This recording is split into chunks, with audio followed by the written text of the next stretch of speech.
What are the physical skills that we need to develop for self-defense?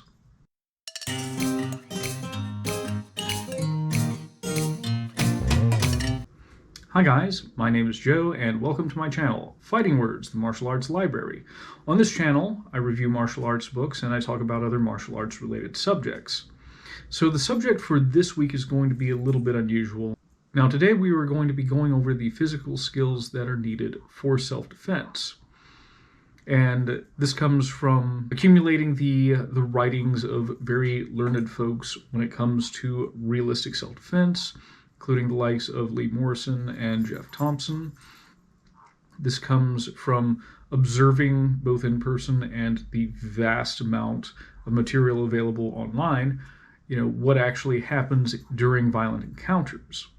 Now, I am going to be approaching this more or less from an unarmed perspective.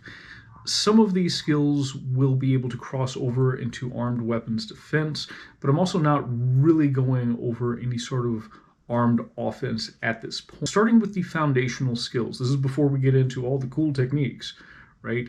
You need to have a good stance. It needs to be a stance from which you can launch your offense, you can defend yourself easily, and you can move around. We also need a good on-guard position. So that's going to be something that's going to come in useful. Your hands are going to need to be in a position to protect your head and your neck. Primarily, you're looking to protect the knockout zone of the chin. You're looking to protect your eyes against any sort of damage that could blind you and inhibit your ability to defend yourself. And of course, you're protecting the neck because a weapon strike there, or even a very hard empty hand strike, might actually spell curtains for you. Another fundamental skill before we move on to the physical techniques is going to be break falls. It's incredibly important to know how to land from a throw, from a trip, from just a fall without breaking your bones, without taking a whole lot of damage.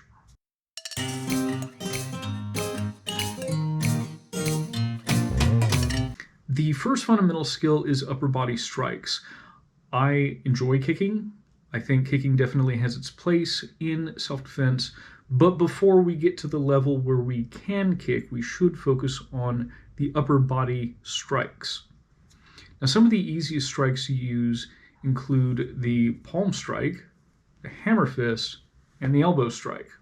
The reason I'm looking at these particular techniques is that you can use them against hard targets, or even if you miss the target you're aiming for and wind up hitting, the guy's skull or something like that, you stand less of a chance of injuring your palm than you would injuring your knuckles. Similarly, the hammer fists allow you to come in at different angles and cause damage without really risking any sort of injury to your hands that could inhibit your ability to defend yourself by taking away your ability to grab and push off and stuff like that. Elbow strikes, similarly, are excellent for close-in work, really good once you've grabbed an attacker, and they are very hard bones. They can lead to knockouts, and there's not really a great danger, again, of injuring yourself as you utilize these techniques.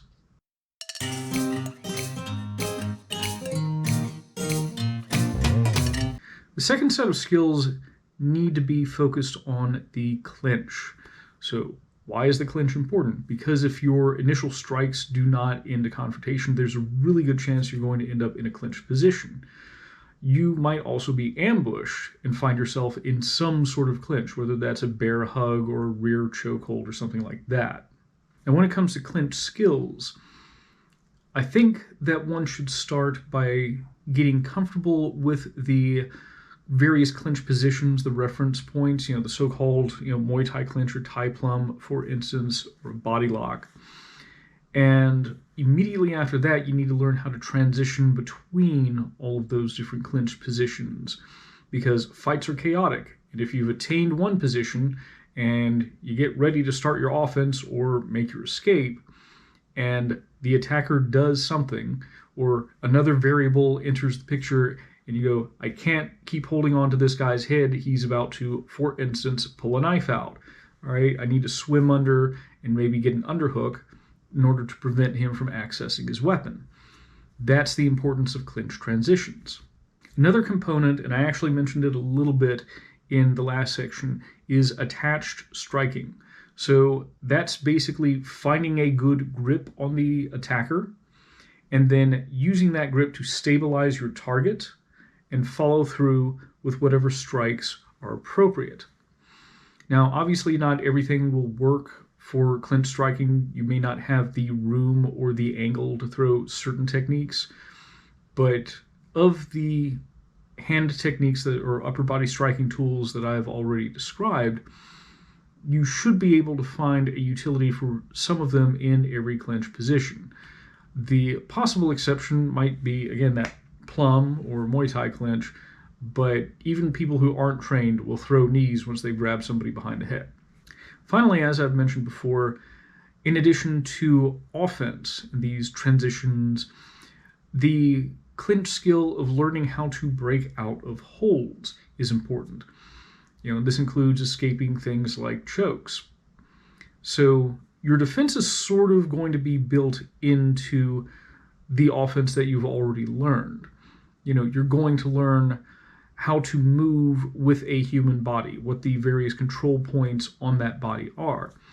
And, when someone goes to grab you in a bear hug and pick you up, you will already understand enough about the clinch, like, okay, I drop my weight, I start fighting the grip, and get my elbows in between my body and his body. All that stuff is going to pay off. So it's all really interconnected and works out very well. But you do need to learn these standing escapes.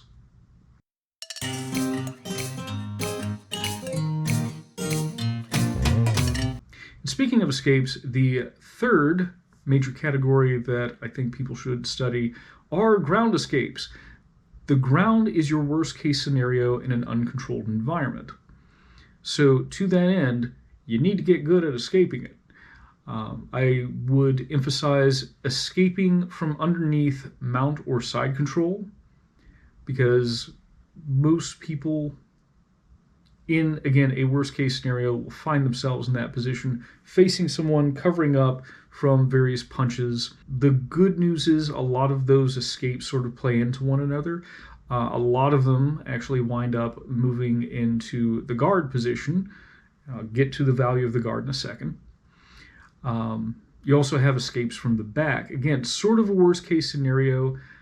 I don't very often see people in uncontrolled violent scenarios winding up with someone on their back a whole lot. Obviously, there are other positions that might show up in a fight that one needs to escape from. Scarf hold is sort of common just because a headlock throw is a really common sort of throw and naturally winds up in that position. I also think it's really important to learn how to escape the position that Brazilian Jiu-Jitsu refers to as the knee on belly position. I don't think this is going to be common, but it is sort of one of those worst case scenarios where the purpose of the knee on belly primarily is to give the person attaining that position the space they need to throw harder strikes than they would from most other top grounded positions. So in that case, it's vital to learn how to get out of it. The good news is that a lot of these ground escapes are built on the same 2 or 3 movements. So if you know how to escape side control, you have an idea how to escape scarf hold or knee on belly. And finally, I talked about the guard a little bit. The purpose of the guard in self-defense, I would say, should be stand-ups and reversals, sometimes referred to as sweeps. So you don't want to hold a guy in your guard and start looking for arm bars and triangles. If it's a street scenario, the primary objective in a self-defense scenario is escape. And in order to escape, you need that distance and you need to be standing up. So the stand-ups themselves are vitally important. Sometimes, for whatever reason, you can't get the space to push the guy away. And that's sort of where these reversals come in.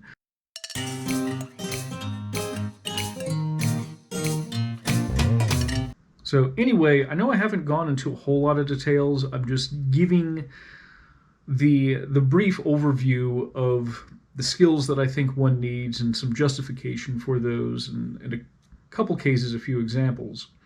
If you guys have any ideas about what to add to this, there are a few situational things that I haven't covered, but the overall skills I wanted to get to is you need to learn how to hit people with your hands so it doesn't compromise your base. You need to learn how to hit them with power, which is sort of what the stance is about.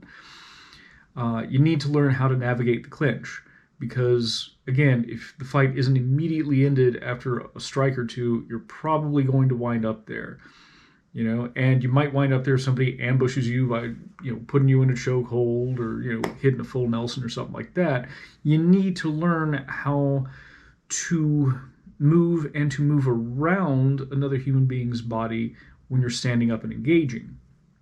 And finally, the ground scenarios really should speak for itself. If you find yourself on the ground, especially on the bottom, more likely on the bottom, if you're thinking of a self-defense scenario, you need to learn how to get yourself into a better position and to get back to the feet so that you can work on getting out of that scenario. Obviously there are other things that could be added in here. I mentioned that I do like kicks. Kicks have a place in self-defense, but I think you need these skills before you move on to that. I think there's something to be said for standing chokes. Again, let's have these skills in place before we move on to that. Things like weapons retention and weapons use. Anything that comes with this set of skills is going to be a good primer for developing those skills. If you're good at fighting in the clinch and someone grabs your weapons hand, you've already had practice essentially wrestling somebody, so you know how to clear that off and retain your weapon. So once all these skills are in place, in my opinion, you can begin to build other skills around them. But these should be the very first things that you learn as far as the physical side of things go for self-defense. Do you agree? Do you disagree? I'm sure somebody's going to disagree. Please let me know. Comment on it. Maybe we'll talk about it. So that's all I have for this week, guys. I appreciate you listening to me, and I'll see you next week. Thank you.